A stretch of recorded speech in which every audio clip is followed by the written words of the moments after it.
Assalamualaikum warahmatullahi wabarakatuh. Salam pencak silat, salam Porsigal. Lama tidak menyapa dulur-dulur semua. Mohon maaf karena kesibukan, jadi tidak sempat mengupload. Dan ini tadi dikarenakan cam untuk kamera ada sedikit problem. Jadi untuk menyapa dulur sedanten, karena lama nggak upload video, saya sajikan video spesial tanpa kamera, mengulik video tentang karomahan atau jurus, bisa dikatakan jurus siri, seteruman, dan lain sebagainya. Sebelum saya sajikan videonya, saya sharing sedikit pengetahuan tentang apa yang saya praktekkan sepengetahuan saya. Bila nanti ada kesalahan dan ilmu saya yang belum sampai situ, mohon dikoreksi. Bila mana ada kesamaan, bisa komen di bawah, nanti kita sharing sama-sama. Mengulik tentang karomahan, dadi atau seteruman atau apalah, dengan bahasa yang beda-beda saya akan menjelaskan. Jadi yang saya kenal, yang saya ketahui tentang jurus karomahan di Porsigal.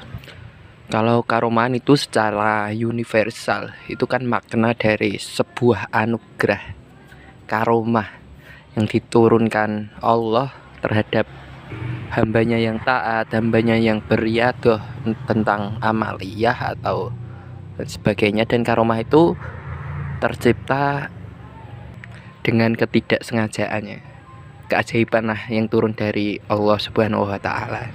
Intinya secara harfiahnya seperti itu. Mungkin secara lebih dalam bisa lihat di channel-channel yang berbaur Islam, entah dari ustadz-ustadz yang ada di video atau ustadz-ustadz yang ada di tempat tinggal teman-teman sekalian. Nah, makna karomah menurut pemahaman saya, ini lek ngarani kan karomahan, nah jurus karomahan. Nah, jurus karomahan menurut pemahaman saya itu bukan makna harfiah dari karomah yang sebelumnya saya jelaskan. Jadi karomahan atau jurus karomahan itu tercipta dari batiniah yang terlatih. Ya, mungkin ada sedikit penyerempetan maknanya dari yang saya jelaskan, tapi nanti jalurnya tetap sama. Jadi jurus karomahan di Porsigal yang ada di pusat saya, DPP Porsigal Lamongan, itu seperti halnya kita berdoa kepada Allah untuk berinteraksi, meminta gerakan-gerakan yang awam untuk kita, yang sebelumnya jika kita praktekkan tanpa doa tersebut tidak bisa tercipta gerakan seperti itu. Tetapi ketika kita meminta dan berdoa tentang karomahan tersebut, terciptalah gerakan-gerakan yang seperti itu. Bahkan kalau kita belum pernah belajar jurus, kita sudah bisa mempraktekannya. Jadi kita mengunggah data sebagai bentuk doa kita mengunggah data, dan kita download mengunduh data itu tercipta di alam bawah sadar kita, di otak kita, dan otak kita langsung respon ke tubuh kita. Jadi terciptanya jurus-jurus baru atau gerakan-gerakan seperti halnya hewan dan lain sebagainya itu tercipta dari akal kita yang terkoneksi dengan tubuh kita. Karena sejatinya akal kita kan juga anugerah dari Allah lah. Kita mengunggah data doa tersebut dan kita mengunduh dengan keyakinan, dan terciptalah jurus-jurus yang kita praktekkan. Bisa dengan suara atau tanpa suara, bisa dengan tenaga atau tanpa tenaga, dengan kelenturan dan ketegasan sesuai dengan karakteristik masing-masing audiens atau objek yang mempraktekkan karomahan tersebut. Lah, jadi yang janggal kan ada yang mengira bahwasanya karomahan itu sama seperti kita di rasuki jin. Kalian dadi lah. Yo memang prakteknya seperti itu, tapi 100% kalau kita praktek karomahan, kita itu sadar yo adalah gerakan-gerakan atau sekali dua kali itu tanpa sadar, yo sadar sebenarnya, tapi koyo kita iku heran kok bisa gerak seperti ini. Nah, tapi di otak kita itu masih normal, masih sadar. Dan ketika kita mau berhenti, otomatis kan berhenti dengan lepas nafas. Kita juga berhenti untuk bertindak atau bersikap dalam kategori karomahan tersebut. Nah, mungkin karomahan itu maknanya sama dengan gerak siri. Gerak siri kan tidak bisa dianalogikakan, tapi bisa terjadi. Ada, tapi tidak bisa dipandang. Karena masuknya itu dalam hati manusia dan sifat sikap masing-masing audiensnya. Beda lagi nanti kalau pemahaman tentang setruman, terus tentang dadi, terus kerasukan. Lah, itu otomatis kan tidak terkontrol. Dan bahkan kalau tidak dikeluarkan sendiri, itu tidak bisa keluar biasanya. Lah, dan mengeluarkan sendiri, berhenti sendiri itu sulit. Mungkin beda pemahamannya, penjelasannya, tapi tanpa mempraktekkan hal-hal seperti itu, kita bisa dengan melakukan karomahan. Jadi belajar berdamai dengan diri sendiri tanpa melibatkan jin-jin yang sudah beda alam. Bahwasanya kita itu punya ilmu, punya sifat sikap yang tanpa kita sadari itu adalah sumber kekuatan yang besar. Nah, itu kita praktekkan di gerakan-gerakan kita karena kita terjun di dunia pencak silat dengan berbagai macam karakter. Ada yang bisa dianalogikan secara fisika, metafisika, spiritual, supranatural. Kita harus memahami jauh itu. Secara ketika kita belajar memahami berbagai macam sudut pandang, itu sama halnya dengan kita menarik busur panah. Nah, jadi jangan menyalahkan untuk mungkin ada perkumpulan-perkumpulan lain yang tidak sejalan dengan apa yang kita analogikakan. Nah, jangan menyalahkan hal itu. Kita belajar aja, dari kita ambil sudut pandangnya, kita belajar tanpa harus merendahkan. Seperti halnya kita menarik busur panah yang panjang, semakin kita tarik panjang, kalau kita lesatkan kan pasti tertusuknya tajam. Lah, seperti halnya itu. Dan untuk materi karomahan biasanya itu tidak semua dari kita belajar di karomahan. Adapun di DPP lain itu penambahan wawasan. Nah, jadi tidak semua anggota dari Porsigal juga mengikuti materi ini, bahkan di DPP saya, tapi ingin saya kulik dan tetap ingin saya lestarikan karena niat kita di Porsigal kan salah satunya untuk dakwah. Nah, tujuan utama kan dakwah. Bila mana dakwah tersebut tidak melanggar syariat, ya kita jalankan. Karena dengan pengalaman melatih, pengalaman berlatih, kategori siswa-siswi, anggota itu berbeda-beda. Ada yang memang suka di hal-hal spiritual seperti itu, dan mungkin ada yang tidak. Nah, kembali lagi, kita harus memahami situasi dan kondisi yang ada. Oke, langsung saja. Bila mana kurang paham, kurang pas, bisa sharing. Lek enggak iso sharing di omah, sowan di omah, yuk monggo komentar ae. Lek pas ada waktu tak komeni, insya Allah. Nah, mungkin cukup. Langsung kita sajikan video. Nanti setelah video selesai, kita kulik detik demi detik, gerakan demi gerakan yang ada di video karomahan tersebut. Sekali lagi mohon maaf karena kamera saya masih ada trouble.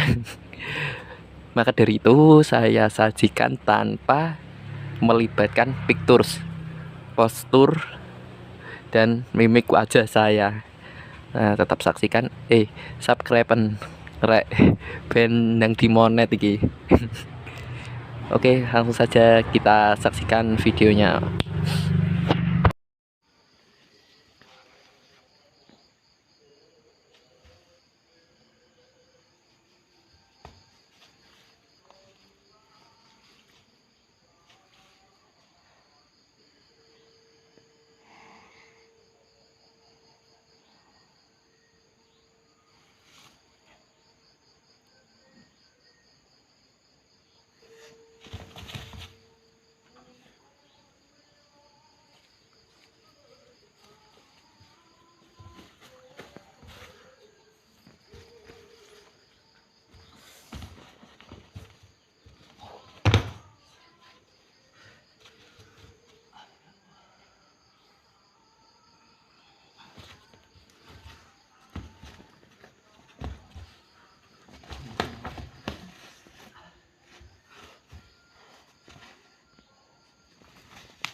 Langsung saja kita kulik. Untuk hal pertama, saya ini mempraktekkan jurus pembukaan seperti halnya biasa, lafadz la haula wala quwata illa billah, dengan keyakinan dan berniat bahwasanya kita akan mempraktekkan jurus karuman pada saat kita melakukan jurus pembukaan. Nah, setelah ini ada doa khusus yang turun-temurun sudah kita lestarikan dan juga insya Allah sudah bersanad dari guru-guru kita, ustadz-ustadz kita, kiai-kiai kita. Dan biasanya setelah beberapa detik akan ada reaksi seperti halnya kita tertarik atau kita berputar di area. Nah, ini praktek pertama, ini entah jurus apa. Jadi setelah saya lihat videonya baru saya telisik. Tapi jurus ini seperti halnya jurus Garuda Milar, kurang lebih. Nah, untuk ini, kita kembali lagi. Untuk ini sudah lama saya tidak mempraktekkan untuk lompatan harimau seperti ini. Dulu warga-warga baru sekitar 1 tahun 2 tahun yang lalu saya pernah, hampir 9 orang saya masih bisa melewati. Tapi untuk yang ini ya lumayan masih bisa 5 meteran yang tadi. Yang ini secara aneh dan lama sekali tidak pernah mempraktekkan hal-hal seperti itu. Nah, terus lagi kita sampai ini seolah sadar saya buang nafas. Nah, untuk jurus yang ini juga awam bagi saya.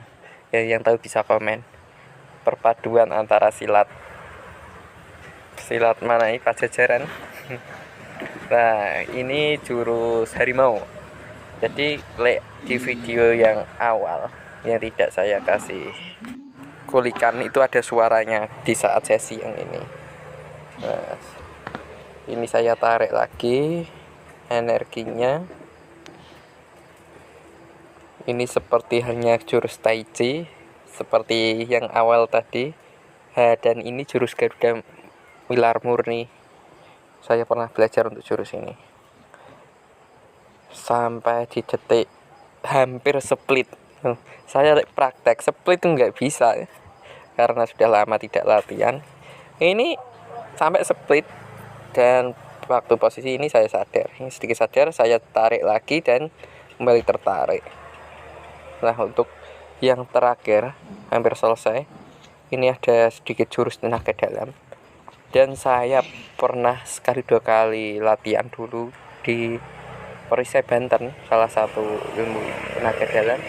Dan ini bisa tersaji di sini. Nah, ini ada tendangan. Dan yang terakhir, nah ini ada sikutan. Entah jurus apa saya juga tidak pernah tahu. Karena energi saya sudah habis. Dan di sini saya keluarkan dengan meluarkan nafas. Nah, ini praktek keseluruhan hanya 2 menit, tapi kita karuman 2 menit itu sama halnya dengan kita latihan fisik 1 jam lebih. Energi full terkuras, keringat bercucur begitu deras. Jadi video tersebut mempraktekkan bahwasanya karumannya seperti itu yang saya sajikan. Nah, entah pemahamannya dari masing-masing orang berbeda ya, menurut dari sudut keilmuannya masing-masing. Biasanya teman-teman kalau mempraktekkan karuman itu ketika emosinya tidak stabil. Jenenge cah nom, dimaklumilah arek-arek. Jadi ketika ada masalah, entah itu dari keluarga atau masalah-masalah pribadi yang lain, mereka itu mempraktekkan karuman di tempat yang jauh dari kerumunan. Jadi ketika mengeluarkan suara yang raman atau suara-suara yang memang keras, tidak mengganggu orang-orang di sekitar. Walaupun kalau kita latihan di puslat ya sama halnya keras. Entah itu dari jam 12, jam 1, jam 2. Seperti hanya masyarakat itu sudah jadi biasa lah. Padahal suaranya itu terdengar keras sejam-jam berkan detik karena sudah terbiasa ya dimaklumi. Tapi bisa hal-hal semacam itu dihindari karena jam malam yang mengganggu orang di sekitar. Jangan sampai kegiatan kita yang berniat bertujuan ke hal positif jadi berbalik arah ke hal negatif karena merugikan orang-orang di sekitar. Nah, terus yang salah pemahaman bahwasanya karomaan itu murni kita kerasukan jin itu salah. Jadi ada teman-teman yang kerasukan jin atau kodam dan lain sebagainya, bisa diingatkan tujuan karomaan itu bukan seperti itu. Memang kita ada arahnya yang ke sana, tapi itu bukan harfiah, makna harfiah karomaan yang kita sajikan ya. Jadi lebih ditelaah. Beda lagi nanti kita bermain di semisal di bambu gila, terus di praktek atraksi-atraksi lain yang memungkinkan untuk kita bermain energi. Nah, itu visualisasinya sudah beda lagi. Kalaupun sama dalam tanda kutip, kita mengeluarkan energi dari tubuh kita. Lebih lanjutnya ya bisa di-sharingkan sambil silaturahmi. Ada yang pengen belajar, monggo sharing. Jadi aku seneng ono arek-arek sing gelem belajar. Sempet sampai jam 2, jam 3 bahkan sampai subuh pun ya. Memang tidak ada kesibukan ya ayo. Yang terpenting kita tidak meninggalkan kewajiban kita. Semisal contoh kita belajar hal-hal semacam ini kan istilahnya nggak kewajiban, bukan hal fardu, bahkan bisa dikategorikan bukan hal sunnah. Meskipun ada yang janggal, ada yang memposisikan hal-hal semacam ini ke perkara yang wajib karena mencari ilmu, ya beda orang, beda pemahaman. Oke-oke saja, tetapi kalau kita belajar hingga larut malam, jangan sampai meninggalkan perkara yang fardu bagi kita. Salah satunya sholat subuh. Biasanya cacah ngilek belajar gini kan kok wosel. Jadi subuhnya sampai kawanan ngilek. Iso ya jangan sampai seperti itu. Nah, terus yang bisa kita pelajari dari hal semacam ini, bahwasanya kekuatan itu besar. Tidak harus kita melibatkan jin untuk kita bisa praktek seperti itu. Bahwasanya kita ambil dari energi yang ada di tubuh kita, yang terkoneksi dari akal kita, dari doa kita yang kita panjatkan, dan kita unduh mempraktekkan hal-hal semacam itu bisa dilakukan dengan kekuatan kita. Nah, belajar hal semacam ini ya harus fisiknya harus kuat terlebih dahulu. Nanti sudah full energi karena fisiknya tidak kuat. Nah, setelah itu sakit beberapa hari kan juga tidak ada manfaatnya yang kita kadang-kadang bisa mengeluapkan emosi, mengeluapkan energi negatif, malah awake kesel kabeh sakne awake. Nah, bahkan aku ketika praktek ini kan wah mah nggak pernah praktek karena ada sedikit sekali 2 kali keinginan. Waktu pulang di Lamongan langsung saya praktekkan dan 3 hari sakit. Jadi sing semula badan iku fit jadi lemes, otot-otot kenceng maneh soalnya jarang gerak, bukan kok sakit karena hal-hal negatif enggak. Jadi jarang gerak, terus respons TV dari tubuh tuh kurang bisa menerima, jadi otot-ototnya sakit. Nah, mungkin itu saja yang bisa saya jelaskan. Saya tambahi lagi, mohon maaf dengan sangat dan mohon doanya. Itu ngedinungo, semoga kita semua tetap dalam lindungannya, jauhkan dari perkara yang buruk. Setiap kegiatan kita, aktivitas kita manfaat barokah fitini wa dunya wal akhirah, dan diperlancar rezekinya yang mungkin belum ada jodoh dan sudah waktunya, semoga didekatkan jodohnya. Amin amin amin, Allahumma amin. Mungkin sekian dari saya. Ini dekat-dekat ini akan ada pengesahan. Lek menginginkan sharing bisa langsung dipanggil, ada kontak WA, di TikTok juga ada kontak, langsung di DM mawon. Utawa lek sampean petuk ya celuken. Saya akhiri. Wassalamualaikum warahmatullahi wabarakatuh. Salam pencak silat, salam Portugal.